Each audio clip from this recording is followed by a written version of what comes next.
Pada tahun 1992, sebuah perjanjian bersejarah ditandatangani di sebuah kota kecil bernama Maastricht, Belanda. Perjanjian ini bukan sekadar dokumen politik, melainkan tonggak lahirnya Uni Eropa modern seperti yang kita kenal sekarang. Dengan mata uang euro, kebijakan bersama, dan identitas baru sebagai warga Eropa. Tapi, bagaimana sebenarnya isi perjanjian Maastricht? Dan apa dampaknya bagi Eropa bahkan hingga hari ini? Mari kita bahas bersama dalam video kali ini. Perjanjian Maastricht adalah istilah yang mengacu pada perjanjian internasional yang mendasari pembentukan Uni Eropa atau European Union. Pembahasan perjanjian ini dimulai pada Desember 1991 yang akhirnya secara resmi ditandatangani pada 7 Februari 1992 di kota Maastricht, Belanda, oleh 12 negara anggota Komunitas Eropa atau European Community pada saat itu. Perjanjian ini mulai berlaku secara resmi pada 1 November 1993 dan secara formal disebut sebagai Perjanjian Uni Eropa. Perjanjian ini mendorong terjadinya kerjasama yang lebih erat antar 12 negara anggota yang menandatangani perjanjian tersebut dengan melakukan promosi kewarganegaraan terpadu serta kemajuan pada sektor ekonomi, sosial, dan budaya. 12 negara tersebut meliputi Belgia, Denmark, Prancis, Jerman, Yunani, Irlandia, Italia, Luksemburg, Belanda, Portugal, Spanyol, dan Inggris Raya. Perjanjian ini juga menjadi dasar pembelakuan mata uang euro sebagai mata uang tunggal. Sejak ditandatangani pada 1992, perjanjian ini telah diamandemen beberapa kali. Per Oktober 2021, 27 negara telah menjadi bagian dari Uni Eropa. Perjanjian ini bertujuan untuk meningkatkan kerjasama dengan menetapkan kewarganegaraan Eropa bersama yang memungkinkan penduduk untuk bergerak, tinggal, dan bekerja secara bebas di antara negara-negara anggota. Negara-negara anggota sepakat untuk bekerja sama dalam urusan ekonomi, luar negeri, keamanan, dan hukum. Dari perjanjian tersebut juga ditetapkan jadwal pembentukan dan implementasi Uni Ekonomi dan Moneter atau disebut Economic and Monetary Union.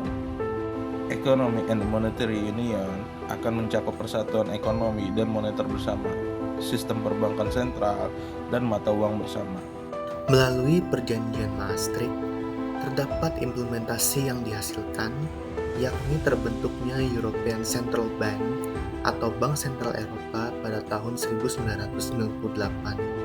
Setelah nilai tukar akhir tahun antar mata uang negara-negara anggota di Uni Eropa ditetapkan, juga sebagai langkah awal menuju pembentukan mata uang euro yang mulai beredar pada tahun 2002. Perjanjian ini juga memperkenalkan kriteria yang harus dipenuhi negara-negara jika ingin bergabung dengan mata uang euro. Hal ini bertujuan untuk memastikan negara-negara yang ingin bergabung dengan euro memiliki inflasi, tingkat utang publik, suku bunga, dan nilai tukar yang stabil. Setelah perjanjian Maastricht, Uni Eropa terus berevolusi melalui 3 amandemen besar. Yang pertama ialah melalui perjanjian Amsterdam pada tahun 1999 mengangkat mengenai permasalahan sosial di Uni Eropa yang berfokus pada perlindungan suaka dan imigrasi serta secara eksplisit menindak diskriminasi gender. Kemudian perjanjian Nice di Prancis pada tahun 2001 yang merupakan sebagai sebuah pemanasan untuk ekspansi besar Uni Eropa. Perjanjian ini merombak aturan main agar lebih banyak negara bisa bergabung dan memberikan kekuatan yang lebih mandiri kepada Presiden Komisi. Juga terakhir ialah Perjanjian Lisbon pada tahun 2009 di Portugal, yang inilah disebut sebagai reformasi besar-besaran, di mana Perjanjian Lisbon menciptakan wajah publik Uni Eropa dengan menetapkan presidensi Uni Eropa, memperkuat representasi kebijakan luar negeri Uni Eropa, dan secara signifikan menguatkan kekuasaan parlemen dan Komisi Uni Eropa. Apa dampak terbesar dari perjanjian Maastricht ini? Ada 3 pilar utama. Yang pertama adalah kewarganegaraan baru. Anda otomatis menjadi warga negara Uni Eropa, dan ini berarti Anda bisa memilih dan mencalonkan diri dalam pemilihan lokal di negara Uni Eropa manapun yang Anda tinggali. Kedua adalah lahirnya Euro. Perjanjian ini mendirikan Uni Ekonomi dan Moneter serta menciptakan Bank Sentral Eropa atau yang disebut dengan ECB yang didedikasikan untuk menjaga stabilitas harga dan yang paling penting adalah untuk membangun jalan bagi pengelolaan mata uang euro. Yang ketiga adalah kerjasama total. Madrid mendorong kerjasama yang jauh lebih erat di berbagai bidang, mulai dari kebijakan lingkungan hingga koordinasi kepolisian dan kebijakan sosial di seluruh benua.